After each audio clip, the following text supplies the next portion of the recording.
Je pense que le meilleur exemple, c'est l'alambic, quoi. Les gueuses, voilà, toutes ces bières acides, ce qui est aussi appelé le champagne belge, quoi. Quand on leur sert, le champagne de la bière en tout cas, quand on leur sert ces bières-là, et qu'on sert une vieille cantillon de 10 ans, et que le client, si on lui fait juste goûter comme ça, il va faire pourquoi c'est acide? Elle est éventée votre bière, elle est plus bonne. Quelqu'un qui ne s'y connaît pas. Mais il faut expliquer, il faut lui dire voilà, cette bière est acide parce que les levures qui sont dans cette bière, qui ont servi à faire cette bière, c'est une fermentation spontanée et c'est des levures sauvages. C'est des levures qu'on trouve naturellement dans l'eau de la région bruxelloise. C'est une bière qu'on a laissé vieillir 10 ans parce qu'elle s'est affinée.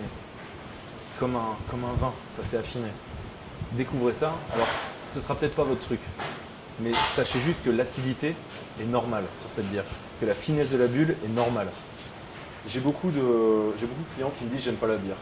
Et quand c'est comme ça, moi ça me fait marrer. Je leur dis vous êtes sûr que vous n'aimez pas la bière? Je vais vous faire goûter un truc.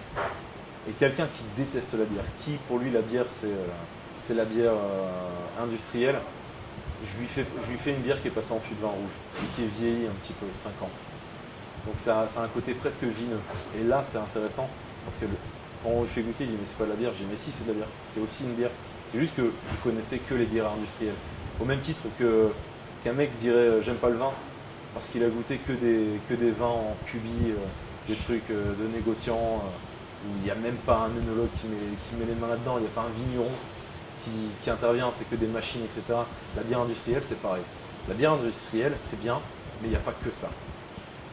Et encore, c'est bien. Moi, je trouve ça dégueulasse, mais c'est juste mon point de vue. Et j'ai toujours eu à cœur de mettre en valeur ces mecs-là, plutôt que des traders en viande ou en légumes qui n'ont jamais découpé une bête, qui n'ont jamais caressé une vache et qui n'ont jamais eu les mains dans la terre. Mais c'est ces mecs-là qu'on fait vivre quand on achète des produits dans la grande distribution.